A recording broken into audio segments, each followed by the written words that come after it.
Hi everybody, Nate here from WASD20. Today I'm going to be showing you how to easily create a character in DnD Beyond for free. Alright, so here we are in DnD Beyond. This is just dndbeyond.com/characters, and yep, just go to DnD Beyond and then you click on characters and you'll want to go to character builder. Now, I do want to say that everything I'm showing you here today is completely free. You can go to dndbeyond.com, sign up for a free account, and do everything that I'm doing today, and hopefully you'll see that there's quite a lot that you can do for free. I think this is an especially good tool for new players, or for when a more experienced player just wants to build a character very quickly. And yeah, I think it's a really great tool. So I highly recommend people go check it out. I think a lot of people have written it off unjustly, thinking it's a cash grab, when really they're giving you a whole lot of excellent tools for free. So we have options here. We can randomize, do a quick build, and standard. We're going to go to standard today, but understand that if you do find this to be a little bit complex and daunting, what we're doing here today, quick build is really, really quick. Like, you can create a character in about 30 seconds. Boom. Spits it out. Everything's good to go. So I'm going to say show help text, and we're going to go with standard. All right, there's a lot of info here on creating a character that we're going to skip, but you can read about this. It describes the process and things to consider as you are creating a character. We'll click the next button there. All right, change my character name. Actually, let's go with the randomize feature here. Randomize. Dalthram. Sure, that sounds good. All right, so we've got Dalthram. And I'm going to hold off on a picture for now. Homebrew content, we can allow homebrew content. We can allow critical role content, of course, from the popular Twitch show. Playtest content, sure, let's turn on all the things. Advancement type, this you'll want to talk to your Dungeon Master about. Is your Dungeon Master going to be leveling you up with XP or just when they tell you to? When they tell you to is the milestone system. They might choose to do that every 3 sessions or after every quest completion or major quest completion. It's kind of up to them. So I'll just stick with milestone for now. I do like to use encumbrance. You could do no encumbrance, but what this means is that you will actually have a limit to what you can carry. And that's nice. I don't like tracking it myself, but if D&D Beyond is going to do that for me, sure, I'll turn that on. Then we can go with hit point type.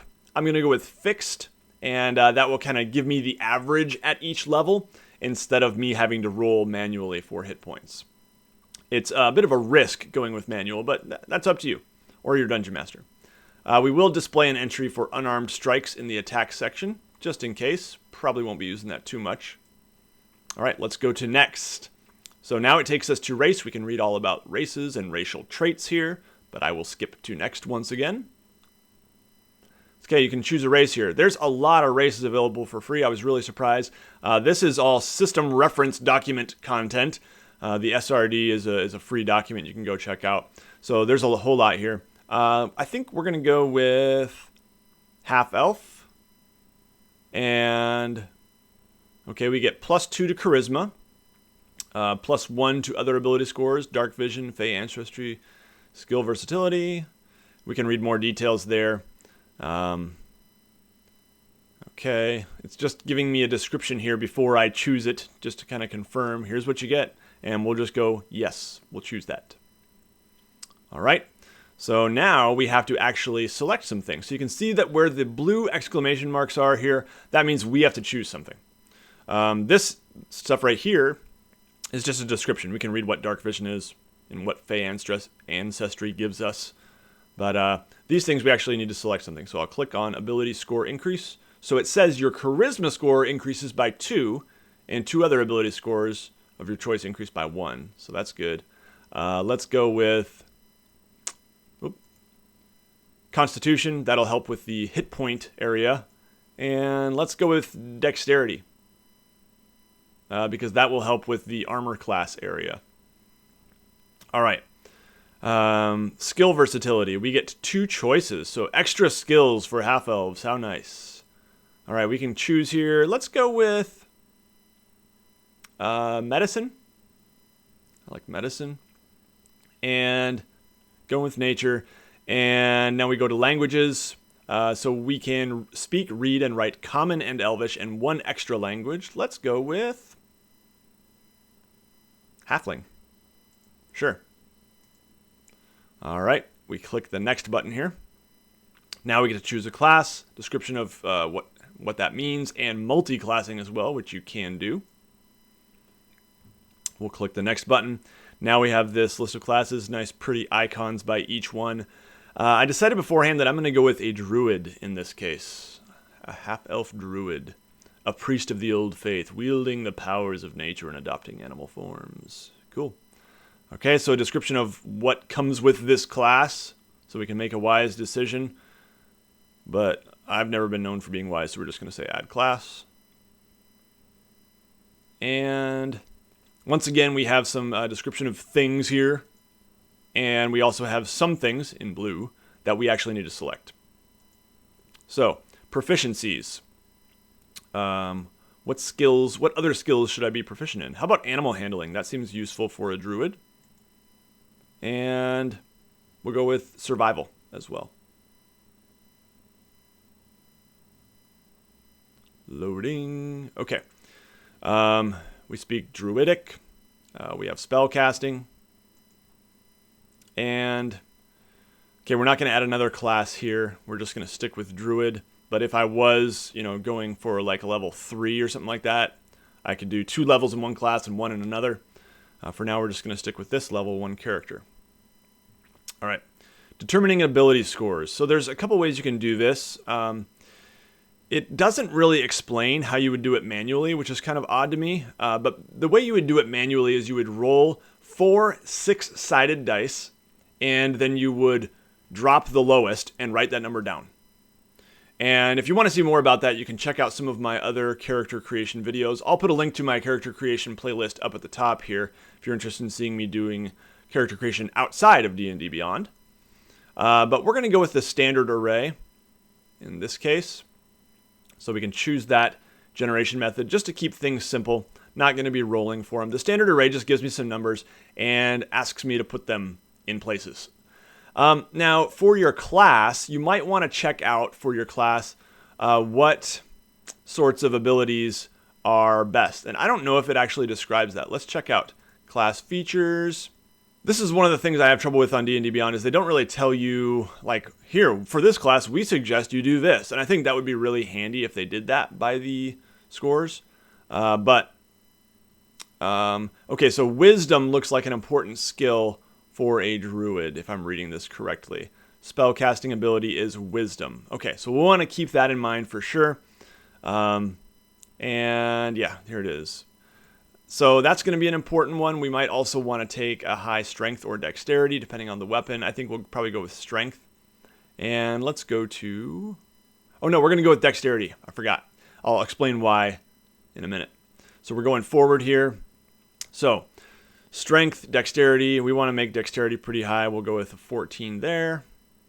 And for wisdom, we'll go with a 15. So we've got our 2 highest now.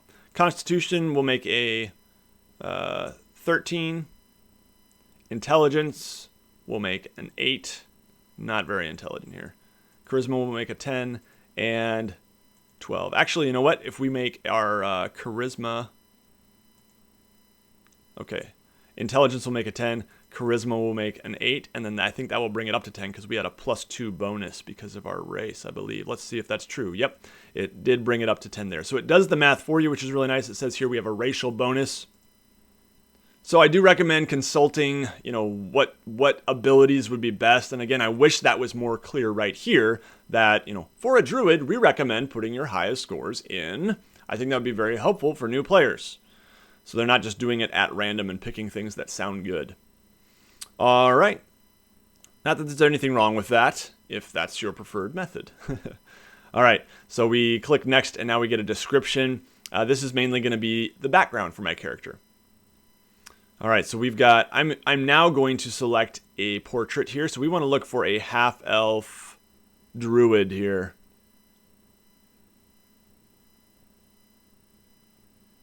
This guy looks like he could be a half-elf druid, if it is indeed a guy.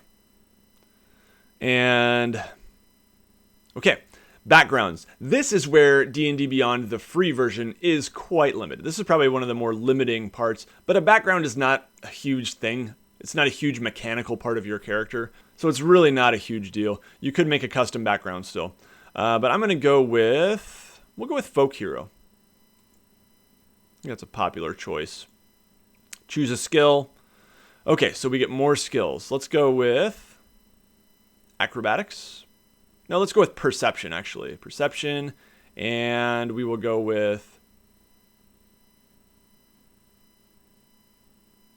Investigation. Okay. Tool proficiencies. I think Woodcarver's tools fit a druid pretty well. You know, into nature and all that stuff. Okay, Rustic Hospitality. This just describes some of our features that we have with this background. It's a good idea to read these through and to know that, so that can help you in the game. Suggested characteristics. This is this part is kind of optional. You can go through and choose. I'm actually just going to go random. Here we go. I added 2. When I set my mind to something, I follow through no matter what I get. We'll go another one. I misuse long words in an attempt to sound smarter. Yeah, that sounds about right for my intelligence level. We'll just go random all the way down here. Random, ideal, bond, flaw. And you can keep some of these blank, I believe. I don't think you have to choose all your personal characteristics, because sometimes it is nice to leave some of that stuff to be determined in the game as you're interacting with other players and kind of building your story as you go. So if I click on personal characteristics now, we can see those things that I got. Okay. You can add notes here. This is optional, but you can add notes. You know, organizations. We're going to go with the Woods. Yeah, that's my organization. Allies. Animals. All right, so I'm being a little ridiculous here, but just showing you how you can add some notes there. You can add a detailed backstory if you want to, but for now we're just going to keep on moving. All right, choosing equipment. So you have 2 different methods, starting equipment or starting gold. Starting gold is more time consuming. It involves a little bit more knowledge of the rules and the game, I think. Starting equipment is probably the best way to go. Your strength score limits the amounts of gear you can carry. Try not to purchase equipment with total weight in pounds exceeding your strength score times 15, or else you'll run into trouble. All right, so we're going to choose equipment, not gold. And that will enable us to now just multiple choice here. So we can start with a wooden shield or any simple weapon. Let's go with a wooden shield and a scimitar or any simple melee weapon. I'm going to go with a quarterstaff, and I'll show you why in a minute here. Leather armor, an explorer's pack, and a druidic focus. So this is, I think, what my druidic focus is, maybe? I'm not fully sure here, but we're just going to go with druidic focus. This lists all the things that the explorer's pack comes with. It comes with a lot. You'll see our inventory is going to be pretty full right away. Okay, a set of artisan's tools. So I had a proficiency with woodcarver's tools, but I didn't actually get those. So now I'm going to choose the woodcarver's tools. I have a shovel, an iron pot, a set of common clothes, a pouch containing 10 gold pieces, and we'll click Add Starting Equipment. And here it is. All this stuff is what we get. Now, important step here is to actually equip these things, okay?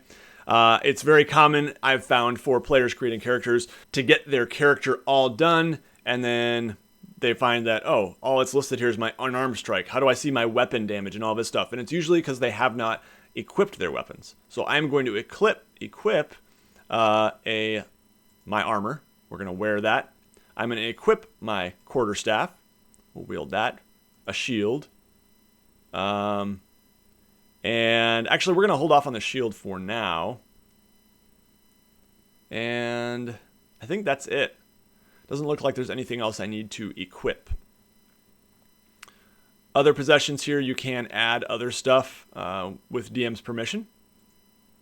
Adding items. So yeah, you can search for stuff and just add stuff here. But obviously, this is not by default what you get. We get what we already got in this case. But if our DM was going to say, and you all start with this too, then you could add some other things. All right. So now we're going to click Next. And that's it. So we can either view our character sheet in the browser, or we can export the character sheet. First, let's view it in the browser here. So if you're playing and you're going to have your computer or your tablet or your phone handy at the table, and there is now a mobile app for DnD Beyond, I think it might be in beta. I'm not sure if it's like the final version yet. But then you would want to have this. If you want a printed sheet, don't try to print from here, but rather do the other option. We'll take a look at that in a minute. So here's our character sheet. We have our ability scores here. We have our skills. We have our attacks. Okay. And the only thing we have left to do here is our spells. So don't forget to pick some spells. We'll go down here and for prepared spells, we don't have any prepared yet. Known spells. First we have to go to known spells, and then we can prepare some. So for known spells, one of the druid ones that I really recommend is, I'm going to say it wrong, Shillelagh, I think is what it is. Shillelagh? Anyway, I don't know, guys. Okay, so now that does show up under prepared spells here. So what this spell allows us to do is to use, instead of our strength for the attack, we can actually use our wisdom, our spellcasting modifier instead, which is much better than my strength for this character. All right, and it also allows us to do a D8 for the weapon's damage. All right, so that's a really good one that I recommend, and that's why I took a quarterstaff instead of like the scimitar or something like that, because it says here that it has to be a quarterstaff or club. All right, so a wooden weapon, which makes sense with a druid. All right, we need to pick some other spells here, so I'm just going to pick a couple others real quick. So we need 2 cantrips, and I think I will go with Druid Craft as well. And then we'll go down and we select 2 first level spells. I believe we get 2. Oh, it looks like we get 3 because of our wisdom modifier, so that's great. I'm going to go with Jump. Oh, Prepare, there we go. I'm going to go with Fairy Fire. Prepare. And we will go with Healing Word as well. Okay, so those are my spells selected. You can see that I now have 3 spells selected. And we can filter them. We can just look at first. We can look at cantrips, which are 0 level spells that can be casted at will without limits. All right. That's going to about do it for this character, guys. This is what you would need to start playing.